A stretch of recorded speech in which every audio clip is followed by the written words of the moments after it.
I want to bring in NBC News chief political analyst Chuck Todd back with me, former chief of staff to Vice President Mike Pence, and Meet the Press contributor Mark Short, and MSNBC political analyst Juanita Tolliver. It's so interesting, Chuck, the divide that we're seeing in this messaging, right? Harris team feels like they're hitting their metrics. They love the numbers that they're seeing in their ground game. They love the number of volunteers. They've said for a very long time that's the most important thing when they close. Then you hear from Donald Trump things like the polls, the people on the other side are corrupt. They're sinister. The polls are corrupt. Does that message, that closing message matter? We're about to find out. Like I've been saying, like, do campaigns still matter? Does the last 10 days matter? Look, 60% of all voters have already voted. At least, we think, right? We're pretty sure. So from a traditional standpoint, if campaigns still matter, I think you'd rather be her than him. And she's closing more positively. He's closing very negatively. And look, in the pre-Trump era, that's the thing that they've been all along. I was just going to say, tied. in the pre-Trump era, we would have said that's a terrible way to go. Right. Presidential candidates that are focused on the past instead of the future lose. Candidates that are pessimistic instead of optimistic lose.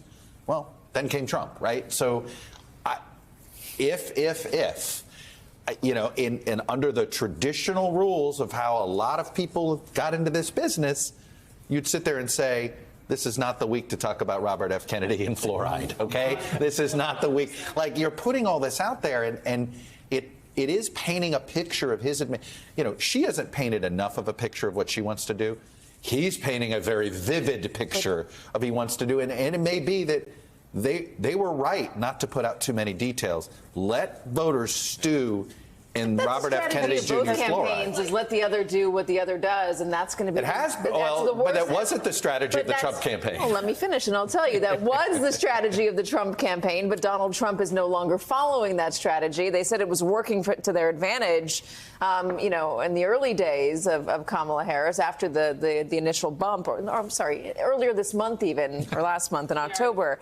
But Donald Trump stopped doing that, stopped listening, and he went back on with his. He listened more to listen. It's all a spectrum with Trump. It's not, you know, we're not talking about the extremes of the spectrum, but there is certainly a change. Right. And so when we think about that message, whether it's the violence against women, whether it's the Vice President Harris's message around protecting and getting back abortion rights, like that is all resonating with individuals, and we know mobilizing them. I appreciate the two guests we just talked to around talking to people on the doors, making sure we're talking to them about what matters to them and what will impact their lives directly. That all feeds into what they're hearing from Trump and Harris, and that split screen couldn't be more dramatically different. And some of the things he's saying are specifically troubling to people in Pennsylvania. There was one of those women, the women who was interviewed just in the previous couple of minutes. She said, if you insult one of us, you insult all of us. The Puerto Rican population, the Latina population is 500,000, but the Puerto Rican population is 300,000, and it's in critical places like Allentown and Reading in the Lehigh Valley. Well, one would argue anywhere in Pennsylvania is critical at this point. I will say that. Okay. And by the way, does that make a difference? I'm very curious. It was interesting to see Kamala Harris in Scranton, because Lackawanna County has been a swing county. Trump carried it against, you know, did really well there. And then Biden, this is his home county. He got it back. That is, you know, that's going to be an early sign for me to see how much of that Biden coalition is sticking with her. She's up there trying to reach out to Luzerne and Lackawanna because in Northeast Pennsylvania, that was Trump's country. That's a tough spot for her. That's right. That's been a tough spot for her. And Biden he overperformed there. So it is a key thing. Look, I go back. She is, in theory, closing correctly. I will say they ought to be a little nervous about this early vote breakdown and how rural their early vote means that they've got a lot to get out the vote to do tomorrow in Philadelphia. A lot. But what do you think about older women, older white women, and the Seltzer polling in Iowa? In fairness, we've been seeing this. Like, if you told me, make the case that the Iowa poll is accurate, I'd be able to point to 2 congressional districts that are toss-ups, where the abortion issue is top of mind for Democrats, border issue is what's top of mind for the Republican candidates. I'd point to the Omaha market that bleeds over. I'd point to the 6-week ban as a potential thing. And I'd point to a Kansas poll Mark and I were discussing that, hey, Kansas, similar demographics, also showing older white voters a little less inclined to be for Trump. And we've seen it throughout. Why is Harris holding up better in the northern states than she has been in the Sunbelt states? She's been doing better with older white women. Does it hold? It's just like Trump and his doing better with younger men of color. These are 2 voting groups that have not done this before. Will they both do it? Will only one of them do it? Right? Like, that's the difference between that is how much they do it and how much they do it by. If you look at that same Iowa poll from November 2020, Harris is outperforming Biden. Biden was trailing Trump by 8 points. She's within the margin of error of Trump. I think the big takeaway from that is when we see these early voting numbers, especially for Republicans, we can't assume that they're all voting for Trump. Right? And the same for women. We can't assume they're all voting for Harris.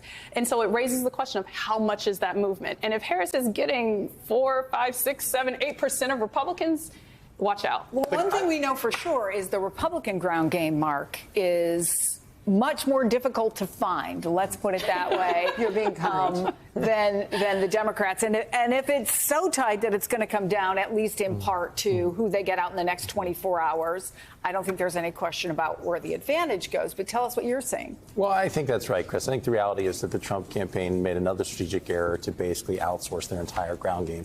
And I think Elon Musk is doing a huge service to Republicans. But you can't outsource it all. It should be additive what other outside groups do to what the campaign has. But I think to reset for a second, to comment about where we are in the messaging, 70% of the American people think we're on the wrong track. The top 2 issues are border security and the economy. But that doesn't mean inflation. that people think that Donald Trump's going to put us on the right. I'm simply saying this should be a landslide year for Republicans. Yeah. And the fact that it's not, I think, is an incredible indictment on our party and where our movement is. And I think to Chuck's point, something that's been missing in this overall narrative is everybody assumes the House will go the way of the presidency. And I'm not convinced of that, because it's the same reason y'all are saying Trump is overperforming in some Latino, African-American communities and urban areas, which may help him win a Pennsylvania or a Michigan. But where he's bleeding is in the suburbs, these demographics you're talking about, which is where all of our swing districts are. And so I think that the House for Republicans is in a really challenging perspective right now as well, because of what the voters are who are falling away from Republicans. Mark made this point the other day, and I have not seen it made elsewhere, of just how the House battleground for the Republicans couldn't be in a worse place for Trump to help. Yeah. Right? Like, he doesn't, where they need help, Trump doesn't help. He hurts. They don't have enough rural seats that would make it where Trump could be helpful. If you take an urban district, you go from 90-10 to 80-20. That's great statewide for you, but it doesn't help you win those seats. Where we're losing is in the suburbs. A little bit of sound from Kamala Harris talking to those Get Out the Vote volunteers. Where's my camera? There it is. There it is. A little bit earlier, we showed it. Let's play a little sound from that. We are a people-driven campaign, and we love the people, and we see in the face of a stranger a neighbor, right? And that's the spirit of what we are doing. And over these last, this whole era of this other guy, but what it's done with all that talk has been about trying to have us point fingers at each other and divide each other, it makes people feel alone. Yeah. It makes them feel like there's nobody standing with them. And so the way I've always been thinking about our campaign of these next 24 hours is, as we are getting out the vote, as we are canvassing, let's be intentional about building community, about building coalitions, about reminding people we all have so much more in common than what separates us. So, Juanita, what do you think of that? Unity, community, it's all representative of the coalition she's built in the 3 months she's been in this race. She has welcomed everyone into her campaign, including the Cheneys, right? So what she's doing here is what she has done since she got into the race, saying, I am here to represent every American, and I will respect every American, which is something Donald Trump has demonstrated he's refusing to do. The ads that I've seen most, and I'm in New York, not a swing state, but one of the ads I've seen most is the former Republican saying that I'm a Republican. I've been a Republican my whole life, but now I'm voting for Kamala Harris. I wonder if that is going to give people a permission structure in the same way as Liz Cheney. How effective are those ads? That's really effective. I think it's something that allows people to say, okay, I can make a values-based decision rooted in what I think is needed to preserve our democracy, rooted in what's needed to preserve our Constitution, which Donald Trump again and again has pushed to the side, whether that's January 6th, whether it's his behavior in office, whether it's calling Brad Raffensperger and asking him to find 11,780 votes, right? Like, respecting individuals and voting based on that respect is important. And I think, again, that Iowa poll gave some hints around how Republicans are responding to that message.